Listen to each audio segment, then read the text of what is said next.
이보시오 번님네들, 어느덧 8월의 입춘이 지나 그야말로 쟁반만한 밤하늘의 보름달의 9월도 코앞입니다. 그리고 영상으로 여러분들과 함께 하지 못한 날들도 벌써 4개월이 넘었네요. 4개월이라는 공백은 사실 그동안 본 채널을 접느냐 마느냐의 생각 때문이었습니다. 그러나 계속되는 무더위 속에서도 얼마 안 되는 구독자 여러분들의 변함없는 숫자에 대한 의무감으로 본 채널을 접는 대신 새로운 각오로 여러분들과 함께 새 출발하고자 저희 채널 이름도 사부 비결에서 시애틀 에피소드로 바꾸며 그 첫 에피소드로 행운을 저해하는 짜증과 분풀이라는 제목으로 시작합니다. 여러분, 날씨가 더우면 모두가 짜증나게 되어 있습니다. 추위에는 아랑곳 없는데도 말이죠. 그 참 희한하죠. 왜 그럴까요? 이는 바로 원기가 손상되었기 때문인 겁니다. 더욱이 여름철 습도가 높아 불쾌지수가 80을 넘어서면 왕짜증의 단계로서 이는 원기 손상의 지수라 해도 과언이 아닙니다. 이토록 원기가 손상되면 매사 변화하는 상황에 대한 순발력은 물론 변함없는 반복된 삶에 대한 순발력도 떨어져 이로 인한 스트레스도 짜증을 유발시키기도 하죠. 여기에 세상이 내 바람대로 내 성질대로 이루어지지 않는 답답함 역시도 왕짜증의 요인이기도 하며 더욱이 잠자리가 편치 않거나 남녀간의 잠자리가 부족한 경우에도 그 짜증은 엉뚱한 사람에게 아니 아주 가까운 사람에게 분풀이로 퍼부어지게 마련인 겁니다. 즉 만만한 게 거식이라고 엉뚱하게도 자신에게 저항할 수 없는 어린 자식이나 가족들에게 심지어는 말 못하는 강아지에게까지 폭력을 행사하기까지도 하죠. 오죽하면 옛말에도 종로에서 뺨 맞고 한강에서 눈 흘긴다라는 말이 있었겠습니까? 같은 뜻을 지닌 속담으로 영에서 뺨 맞고 집에 와서 계집 찬다는 말도 있습니다. 즉 병령을 지키는 병사에게 뺨을 맞고 나서 그 화풀이로 집에 있는 자기 부인을 발로 찬다는 말이니 어찌 비열하고도 한심한 인간의 화풀이 행위가 아니라 하겠습니까? 어떻든 짜증을 폭발시키면 주변 사람들은 물론 가족들까지도 그 짜증을 피하기 위해 그를 떠나게 되니 결국 짜증은 외로움을 불러오게 되고 스스로 외톨이를 자초하게 되는 셈인 겁니다. 자고로 우리 인간은 억울함은 물론 자신의 잘못에 대한 분노로도 나보다 약한 대상을 제물로 삼아 분풀이를 일삼아 온 치사한 동물이라 하겠습니다.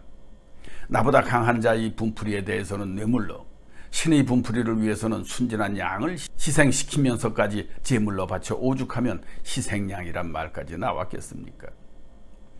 나아가 독재자들은 국민의 분노를 다른 곳으로 돌리기 위해 민주적으로 저항하는 양심 세력들을 파렴치범으로까지 만들어 희생양으로 삼아왔으며 더 나아가 오늘의 러시아처럼 우크라이나의 크림반도를 야바위로 뺏어먹은 데에 대한 서방의 제재와 이에 대해 나토에 가입하려는 우크라이나에 대한 분풀이로 전쟁을 일으키기도 하였습니다.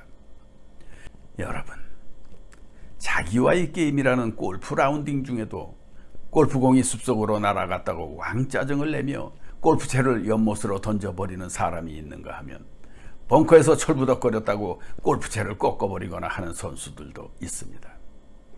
분명 골프장의 귀신은 누구에게나 항상 3번의 행운과 3번의 불운을 제공하고 있음에도 이런 또라이들은 이 3번의 불운에 짜증으로 대하고 있으니 또 다른 3번의 행운은 오다가도 도망가게 만드니 이는 자포자기의 심정에서 나오는 어리석임인 것이죠.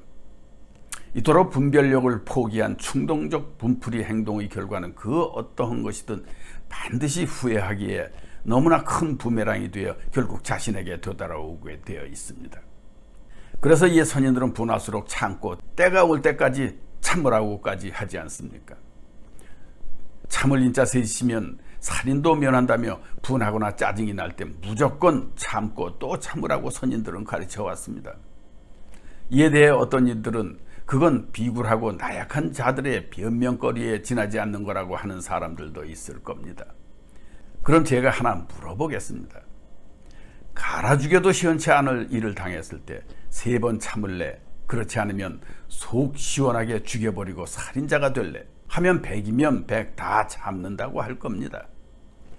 그러면서도 3번은커녕 2번도 아니 단 한순간도 참지 못해 일을 저질러 자신을 망치는 사람들이 얼마나 많습니까? 흔히들 분풀이하는 사람은 뒤끝이 없는 단순한 사람이라고들 하지만 이들 대부분은 그저 자기 어리석음과 무능을 남에게 뒤집어 씌우려는 나약한 산물로서 비열하고 야비한 루저의 행위일 뿐인 겁니다. 이는 국가적으로나 사상적으로나 성적으로나 인종적으로나 특히나 생사람 잡는 정치적 보복 행위에서나 마찬가지인 것이죠.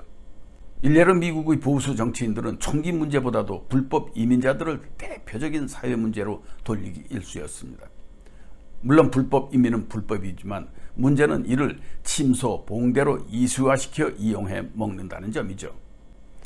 이민자의 나라라는 미국은 오늘날까지도 이들이 미국의 물가 안정에 대단히 크게 이바지해왔다 해도 과언이 아님에도 보수당에서는 정치적으로 짜증나는 위기 때마다 이들을 범죄자 집단으로 몰아 이용해왔고 앞으로도 또 그렇게 하게 될 겁니다.